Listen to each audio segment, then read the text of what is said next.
But obviously, I get it. Change is always going to be scary. It's who's not scared of change? Anti-immigration लग रहा होगा. Doubt आया international students को कि वहाँ jobs नहीं है.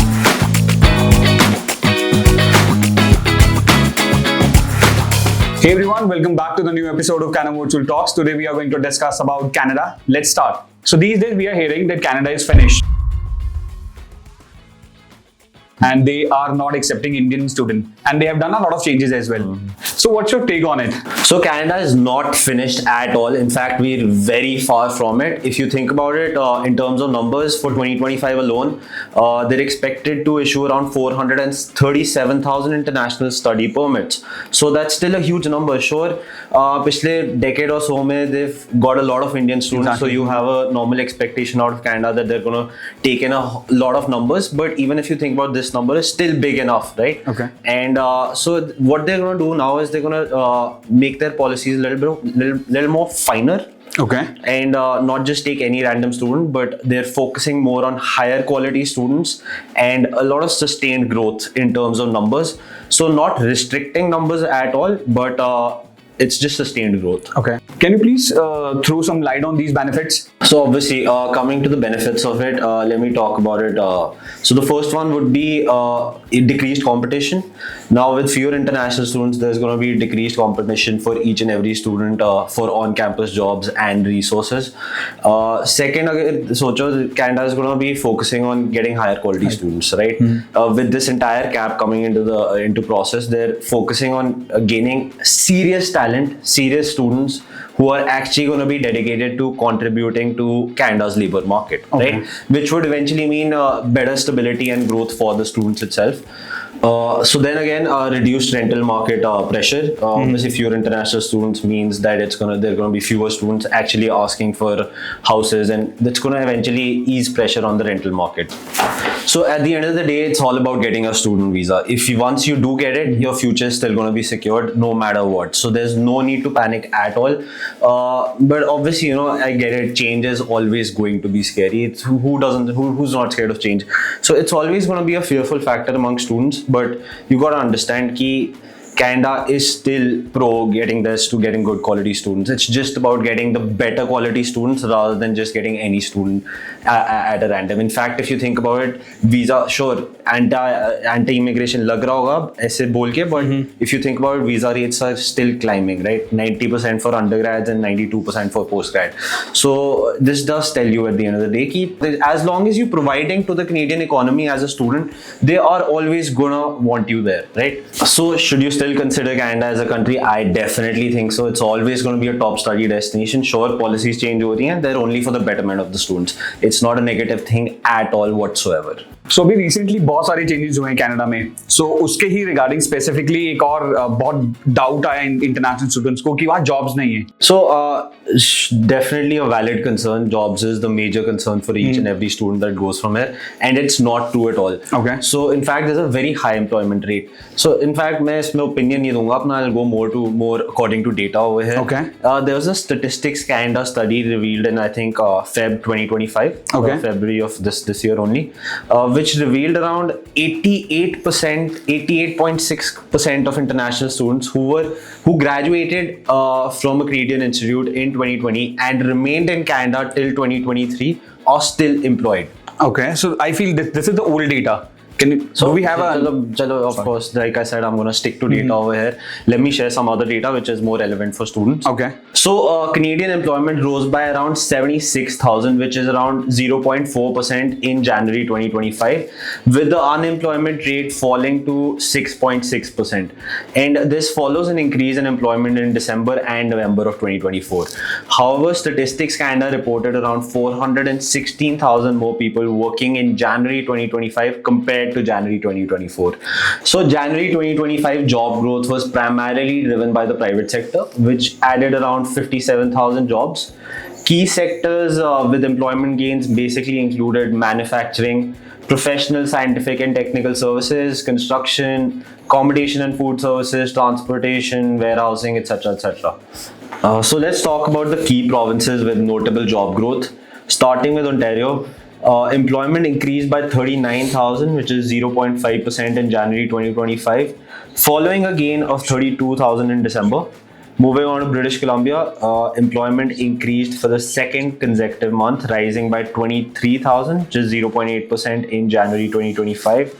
Alberta saw notable employment increases in December 2024, which is 35,000.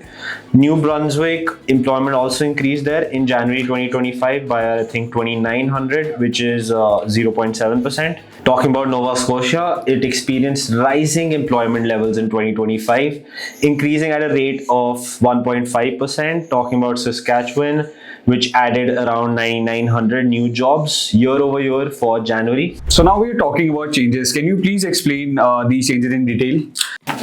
So of course, starting with the study permit cap, which we've already discussed before, which obviously limits the number of study permit applications each year. Second, of course, there's a PAL that's come into place, which is obviously a provincial attestation letter. Third, if you talk about the work hours, students can now work up to 24 hours per week. There's no SDS, no IELTS or a GSE required anymore. But of course, for any application, for a university application, you would require an English language test, but not particularly for a visa, right? So then again, open work permits, these are only allowed for spouses for master's or PhD level degree programs. And some selected professional degrees. So I've heard from so many students recently that if they reach Canada and they change their schools, they have to lodge their study visa again. Is it right? So let me start off with the basic rule. Of course, what you're saying is absolutely true. Students are going to need a new study permit to obviously if they're changing schools. So the basic rule around it is that if you're changing from one college or a university, which is obviously licensed as a DLI, right? So if you're changing from one DLI to another, you're generally going to need to apply for a new study permit. So why this is exactly happening is because Canada wants to make sure that each and every one of their students is following the rules and the entire international student program is running smoothly and effectively, because a lot of times hota kya hai that students end up going there on a visa for one DLI and then they end up hopping on that particular visa. They end up going to another institution. So Canada has made sure that this rule is in progress now so that this doesn't happen. Students aren't changing schools for any particular reason. So if they want to change a school, they will have to apply for a new study permit. So there is an exception for this, only for some transfers which are in early 2025. Basically, if you're transferring between January and let's say May 2025 and you've already applied for a new study permit, then students may start classes before the approval eventually comes. And obviously students must hold a valid study permit without the new school's name on it, and they should meet all the existing permit conditions. Now, what you exactly need to do if you're wanting to change a school, now you need to first and foremost make sure that the school that you're changing to is a DLI, and then of course you got to apply for a new study permit on that new DLI, and make sure that you double check the specific requirements, because to change DLIs they must apply for a new study permit, right? And there's an important point that you need to keep in mind over here is regarding the postgraduate work permit. Changing institutions may have an impact on your PGWP eligibility. It's obviously there's certain conditions regarding it around it, but you just have to make sure that whenever you're changing institutions, you need to understand that if the new course or the new DLI is valid for the PGWP eligibility. So as you said PGWP, can you please outline certain criteria for international students regarding the courses, the level of education they can select so that they'll be eligible for the post-study work, right? So great question. In fact, a very important question, because the work permit is very important for each and every student, right? If they're spending so much on an education, they want to be able to work after they've completed that, right? So the general requirements around it go such as that your university has to be a DLI, which is a designated learning institution, and your program length must be at least 8 months long, and of course you have to be enrolled full time and you're through the entire course of your studies, right? Now of course, moving on to the fact that there are only specific fields of study that are actually going to be eligible for a PGWP when it comes to certificates and diplomas, right? So the fields are agriculture and agri-food, healthcare, education, STEM, transport, and trade, right? So obviously you have to be, your course should be part of this particular field of study, any of these. And of course there are some exceptions to it, is like I said, that only this is only valid for certificate and diploma programs. So if you have any sort of a degree, whether it be a bachelor's or a master's or a PhD as well, right, you do not have this, it's exempt from this particular field of study. So no matter whatever course you do, as long as it's a degree, you are eligible for a PGWP. So that's interesting. क्या आप थोड़ा सा और elaborate कर सकते हो इन चीजों को? So let me simplify it for you. I'm going to point it down to 3 basic points. First one being international students, whether you have done a UG or a PG course, as long as it's a degree program, right, undergraduate or postgraduate, you are eligible automatically for a PGWP. Now second, if any international student who has done a diploma or a certificate program, whether it be UG or PG, you have to make sure कि आपका जो course है वो उस 6 fields of study में आता है, which is under the CIP list, right? Third, make sure that your course length is at the bare minimum 8 months long. So these 3 principles, if you follow, it's very basic. That's all there is to it. So that's great. आप कैसे summarize करेंगे सबके लिए? So of course, to summarize it, I would say that Canada is still a top study destination, but the policies are ever evolving. So make sure that you stay informed, choose your program wisely, and make sure that all the decisions that you take are based on verified information.